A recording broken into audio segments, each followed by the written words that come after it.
General Reference Number 448, September 20, 1901. The United States, Complainant and Appellee, versus Philip K. Sweet, Defendant and Appellant.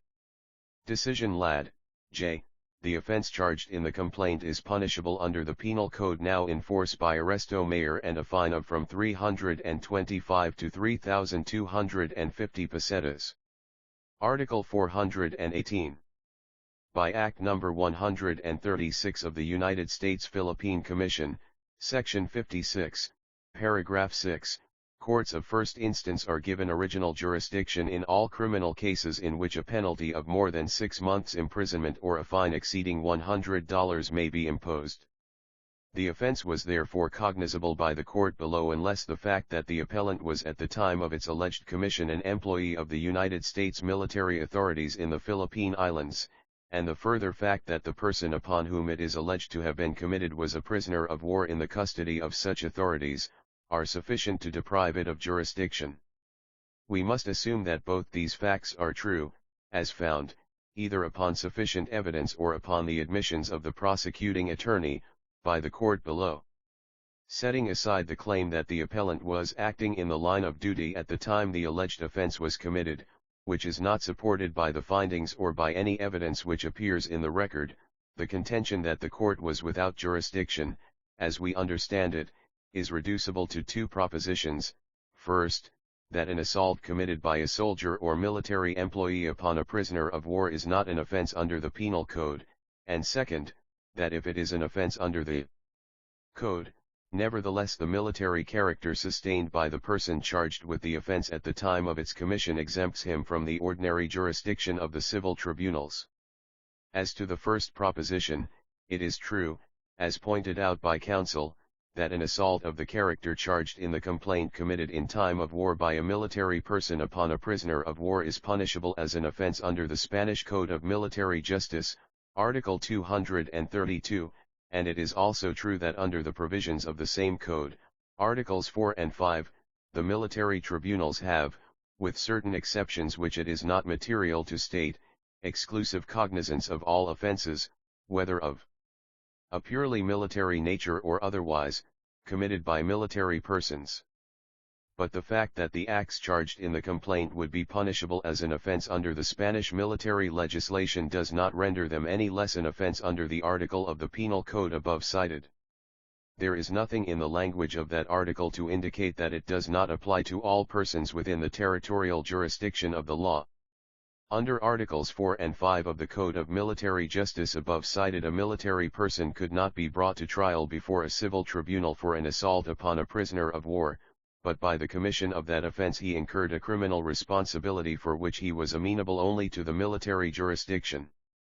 That criminal responsibility, however, arose from an infraction of the general penal laws, although the same acts, viewed in another aspect, might also, if committed in time of war, constitute an infraction of the military code. We are unable to see how these provisions of the Spanish military code, no longer in force here and which indeed never had any application to the Army of the United States, can in any possible view have the effect claimed for them by counsel for the appellant. The second question is, does the fact that the alleged offense was committed by an employee of the United States military authorities deprive the court of jurisdiction? We have been cited to no provision in the legislation of Congress, and to none in the local legislation, which has the effect of limiting, as respects employees of the United States military establishment, the general jurisdiction conferred upon the courts of first instance by Act No. 136 of the United States Philippine Commission above cited, and we are not aware of the existence of any such provision. The case is therefore open to the application of the general principle that the jurisdiction of the civil tribunals is unaffected by the military or other special character of the person brought before them for trial, a principle firmly established in the law of England and America and which must, we think, prevail under any system of jurisprudence unless controlled by express legislation to the contrary. See United States v. Clark, 31 Federal Republic, 710. The appellants claim that the acts alleged to constitute the offense were performed by him in the execution of the orders of his military superiors may, if true, be available by way of defense upon the merits in the trial in the court below, but cannot under this principle affect the right of that court to take jurisdiction of the case.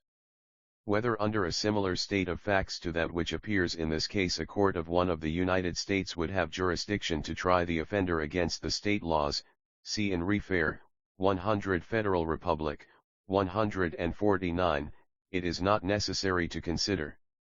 The present is not a case where the courts of one government are attempting to exercise jurisdiction over the military agents or employees of another and distinct government, because the court asserting jurisdiction here derives its existence and powers from the same government under the authority of which the acts alleged to constitute the offense are claimed to have been performed.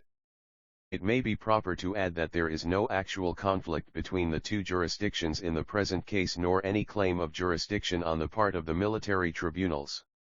On the contrary, it appears from the findings of the court below that the complaint was entered by order of the commanding general of the Division of the Philippines, a fact not important, perhaps, as regards the technical question of jurisdiction, but which relieves the case from any practical embarrassment which might result from a claim on the part of the military tribunals to exclusive cognizance of the offense.